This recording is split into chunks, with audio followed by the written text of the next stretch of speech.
Hello everyone, Komal Sharma this side, and here I welcome you all at your own Gargi classes, a place where you can easily get all the informations relevant to your competitive exams. जैसा कि आप सब लोगों को पता है कि अपनी एनटीए नेट इंग्लिश लिटरेचर की जो भी सीरीज़ चल रही है that is of William Shakespeare's dramas. तो विलियम शेक्सपियर का जो आज का ड्रामा होगा जिसके बारे में आज हम डिस्कस करने जा रहे हैं that is King Lear. King Lear के बारे में डेफिनेटली आपने सुना होगा, एंड अगर किसी ने नहीं सुना है तो today I am going to define each and every bit of King Lear. So, without taking much of your time, here I'm moving ahead with the drama, the tragedy King Lear by William Shakespeare.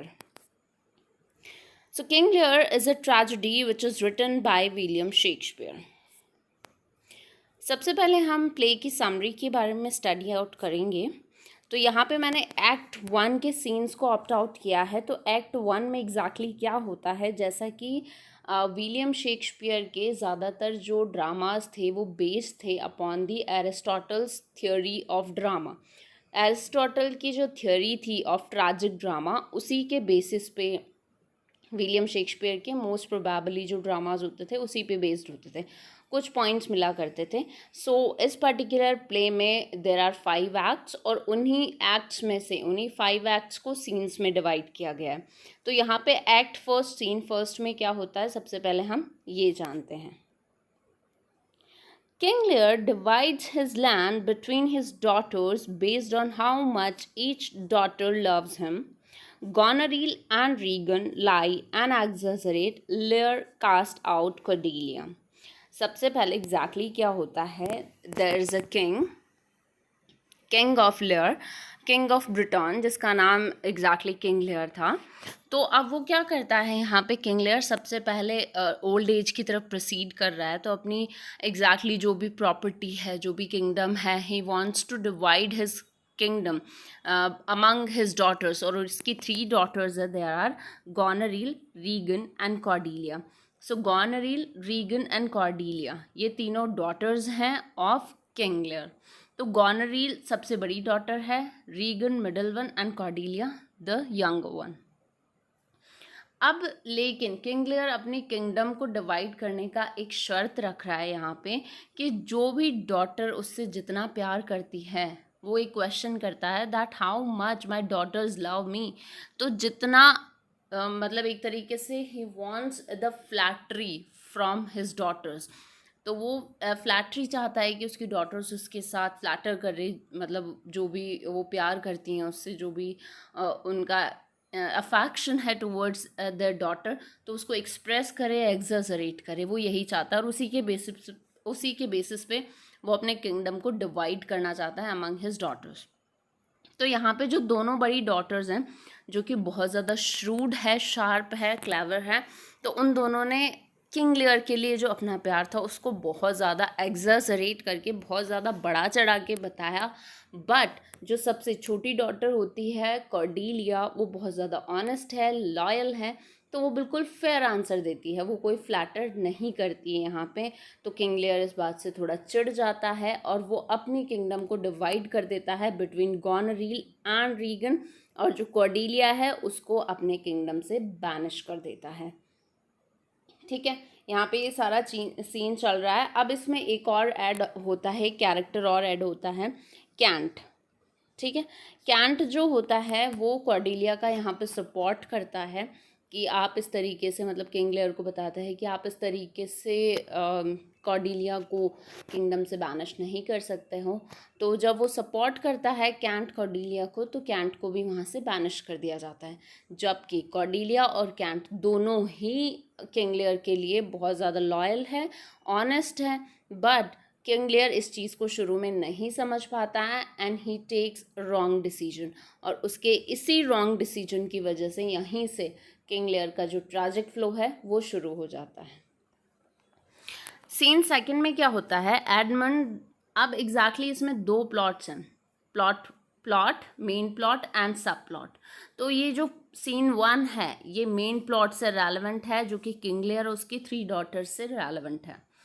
ठीक है, अब यहाँ पे सब plot में exactly क्या होता है, Edmund the illegitimate son of Earl of Gloucester, एक कैरेक्टर है यहाँ पे अर्ल ऑफ ग्लाउसेस्टर।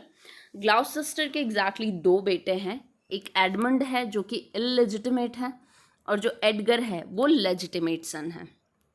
तो यहाँ पे भी अर्ल ऑफ ग्लाउसेस्टर के रॉन्ग डिसीजंस की वजह से उसका ट्रैजिक फ्लो शुरू होता है इनटू दिस सब प्लॉट टू।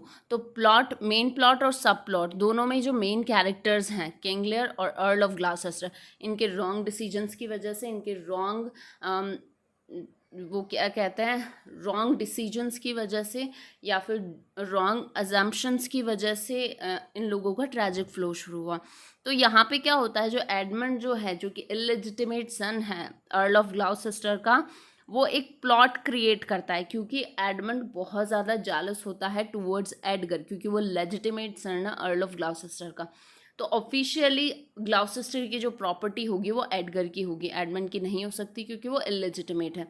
तो यहाँ पे एडमंड क्या करता है, ग्लाउसेस्टर की पूरी प्रॉपर्टी अपने नाम करने के चक्कर में एक प्लॉट क्रिएट करता है अगेंस्ट एडगर। तो who is Gloucester's legitimate son? Edmund suggests to Gloucester that Edgar is plotting to kill him.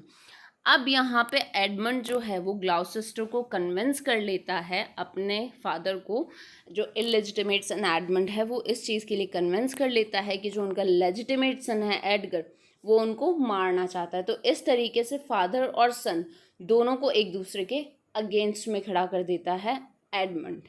ठीक है। सीन थर्ड में क्या होता है, Goneril complains that Lear is frustrating guest at her castle. She orders a servant to behave rudely towards Lear and his attendants. Scene third में आते आते King Lear को एग्जैक्टली अपने रॉन्ग डिसीजंस का एहसास होने लग जाता है। कब? जब गोनरील फ्रस्ट्रेट होने लग जाती है किंग लियर को सर्विस देते देते। ठीक है। और इनफैक्ट किंग लियर के सामने एक शर्त भी रखती है। जब किंग लियर के अलावा उसके 100 नाइट्स उसके साथ में होते हैं, तब इस बात से जो गोनरील है वो चिढ़ जाती है और वो किंग लियर को ये प्रपोजल देती है कि आप अपने 100 जो नाइट्स हैं उनको कट करके 50 कर लीजिए, हाफ नंबर्स में कर लीजिए।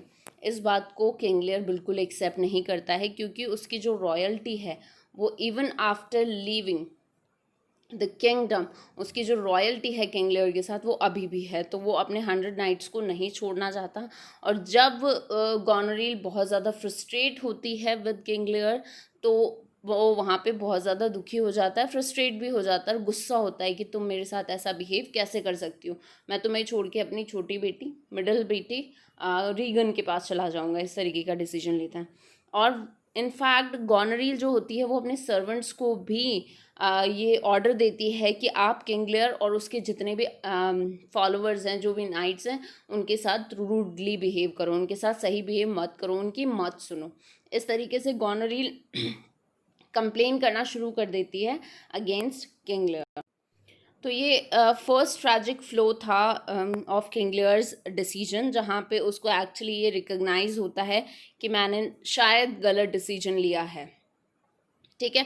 तो यहाँ पे गोनरील बहुत ज़्यादा दुखी हो जाती है, वो अपने पिता को अपने घर से निकाल देती है। ये हो गया सीन थर्ड। सीन फोर्थ में क्या होता है, the Earl of Kent goes to Goneril's castle in disguise to serve and defend Lear. अब जैसे ही कैंट को पता चलता है कि जो किंग लियर है वो मुसीबत में है, तो कैंट, मैंने जैसे कि बताया था, जो कि बहुत ज़्यादा लॉयल और ऑनेस्ट है टूवर्ड्स किंग लियर, तो वो डिस्गाइज होके, बेस बदल के गोनरील के कासल में जाता है to help King Lear. Lear leaves Goneril's castle in anger after she tells him that he will have to get rid of his knights. अब क्या होता है, पहले तो वो उसको ऑफर देती है कि आपको अपने जो नाइट्स का 100 नंबर है वो कट करना पड़ेगा, तो मैं 50 नाइट्स आप अपने साथ रख सकते हो। बट बाद में वो बिल्कुल क्लियरली मना कर देती है कि आप अपने साथ एक सिंगल नाइट भी नहीं रख सकते हो। इस बात से गुस्सा होके जो किंग लियर है वो गोनरील का घर छोड़ देता है। सीन फिफ्थ में क्या होता है, Lear sends Kent to deliver a message to Gloucester.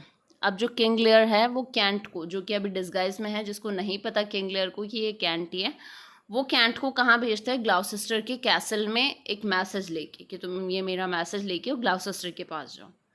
The fool calls Lear about his bad decisions. अब यहाँ पे फूल क्यों है, फूल कौन है, वो एग्जैक्टली किंग लियर के साथ हमेशा रहता है एक पर्सन, एक कैरेक्टर है यहाँ पे।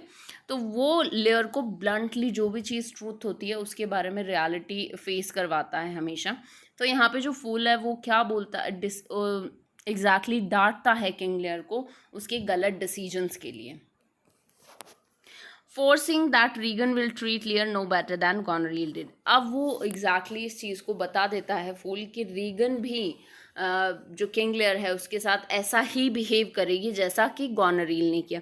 तो यहाँ पे आप देख सकते हो मेन प्लॉट और सब प्लॉट दोनों में ही यहाँ पे किंग लियर के बैड डिसीजन, रॉन्ग डिसीजन की वजह से उसे वो अपने ट्रैजिक फ्लो की तरफ मूव कर रहा है, और जो ग्लाउसेस्टर है वो भी अपने इलेजिटिमेट जो सन है उसकी बातों में आके जो उसने अपने लेजिटिमेट सन को कास्ट आउट किया, तो वहाँ पे वो भी अब अपने ट्रैजिक फ्लो की तरफ मूव कर रहा है। तो इस तरीके से मेन प्लॉट और सब प्लॉट दोनों में के ही जो मेन कैरेक्टर्स हैं वो अपने गलत डिसीजंस की वजह से अपने आप को मुसीबत में डाल चुके हैं।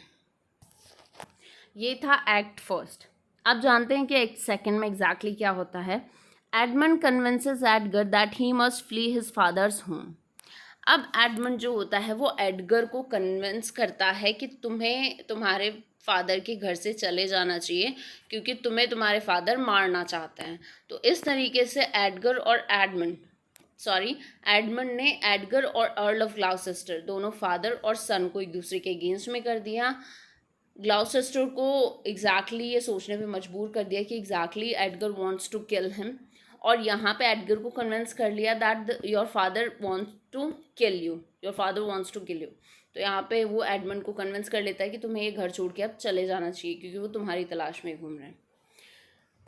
सीन सेकंड में क्या होता है, Regan and Cornwall put Kent in the stocks for attacking Oswald, the chief steward of Goneril's household. अब क्या होता है, रीगन और कॉर्नवल दोनों हस्बैंड वाइफ है, स्पाउसेस थी बोथ था। रीगन का हस्बैंड होता है कॉर्नवल जो कि रीगन की तरह ही बहुत ज़्यादा श्रूड है, क्लेवर है। तो अब वो क्या करते हैं, कैंट को एग्जैक्टली इम्प्रिजन कर लेते हैं। क्यों? क्योंकि लेयर को बचाते टाइम पे जो कैंट है उसने ऑसवल्ड पे अटैक कर दिया था जो कि गॉनरील के हाउस का स्टीवर्ड है। तो गॉनरील हाउस का जो स्टीवर्ड है ऑसवल्ड, उस पे अटैक करने की वजह से कैंट को इम्प्रिजन कर लिया जाता है बाय रीगन एंड कॉर्नवल। तो यहाँ पे आप इन दोनों की श्रूडनेस देख सकते हो जब उन्होंने एक स्टीवर्ड पे अटैक करने की वजह से कैंट को अरेस्ट कर लिया, और मेन रीज़न ये था क्योंकि कैंट यहाँ पे लेयर के हेल्प कर रहा था, इसीलिए भी। एक्ट सेकंड के सीन थर्ड में क्या होता है, Edgar disguises himself as a poor Tom a wandering beggar. Scene third में क्या होता है, क्योंकि एडमंड ने एडगर को कन्विंस कर लिया था कि तुम्हें घर छोड़ के चले जाना चाहिए, तो वो घर छोड़ के चला जाता है और वो एक पुअर टॉम के डिस्गाइज में घूमता रहता है। ठीक है, उसे कहीं कोई हेल्प नहीं मिलती है, वो अपना एग्जैक्टली जो भी गेटअप है वो चेंज करके और फिर घूमता रहता है बाय बिकमिंग पुअर टॉम। तो यहाँ पे 2 से 3 बार ऐसा होता है जब एडगर जो है वो अपने आप को डिस्गाई करता है। तो ये फर्स्ट उसका डिस्गाई था as a poor Tom. Scene fourth में क्या होता है, Lear arrives at Gloucester castle. अब जो लेयर है, किंग लेयर है, वो ग्लाउसेस्टर के कासल में आ चुका है। And Regan and Goneril rebuke their father together. और यहाँ पे जो रीगन और गॉनरील दोनों हैं वो अपने फादर को बुरी तरीके से रिब्यूक कर देती है। तब ब्लेयर को एहसास हो जाता है कि उसने एग्जैक्टली गलत डिसीजन लिया है क्योंकि रीगन और गॉनरील इक्वलेंट लेवल पे उसके साथ मिसबिहेव करती हैं। Lear goes out into the wild by himself during a storm, while the daughters lock the doors behind him. अब लेयर को वहाँ से भी निकाल दिया जाता है, मतलब अब लेयर के पास रहने के लिए कुछ भी नहीं है। Layer, King Lear along with his fool वो एक स्टॉर्म में जाता है। तो यहाँ पे एक्सटर्नल और इंटरनल कॉन्फ्लिक्ट्स को बताया गया है। जो एक्सटर्नल स्टॉर्म है वो रिप्रेजेंट कर रहा है यहाँ पे internal conflict of King लियर। King Lear के इंटरनल कॉन्फ्लिक्ट को शो किया गया है यहाँ पे by showing, by representing the storm, the external natural storm. ठीक है, तो इस तरीके से ये दोनों एक्ट्स कंप्लीट होते हैं, जहाँ पे आपको पता चल चुका है कि किंग लेयर का ट्रैजिक फ्लो शुरू हो चुका है। उसकी ट्रेजेडी यहीं से शुरू हो चुकी है, जहाँ पे उसे अब उसके पास रहने के लिए कुछ नहीं है, उसका किंगडम उससे जा चुका है। उसने अपनी लॉयल और ऑनेस्ट डॉटर कॉर्डेलिया को भी कास्ट आउट कर दिया। सब प्लॉट की जब हम बात करें तो अर्ल ऑफ ग्लाउसेस्टर ने अपने लेजिटिमेट सन एडगर, जो कि लॉयल और ऑनेस्ट था टुवर्ड्स ग्लाउसेस्टर, उसी को अपने जो भी कैसल था उससे कास्ट आउट कर दिया। और यहाँ पे एडमंड जो है वो उन दोनों को, एडगर को और ग्लाउसेस्टर को एक दूसरे के अगेंस्ट में खड़ा करने में कामयाब हो चुका है। और अब ग्लाउसेस्टर को भी जल्दी ही ये रियलाइज़ हो जाएगा कि उसने भी गलत डिसीजन लिया है। So these are the 2 acts. Further 3 जो रिमेनिंग 3 एक्ट्स हैं उनके बारे में मैं फर्दर वीडियो में डिस्कस करूँगी आगे आने वाले वीडियो में। So stay connected with Gargi classes continuously and do watch the videos regularly.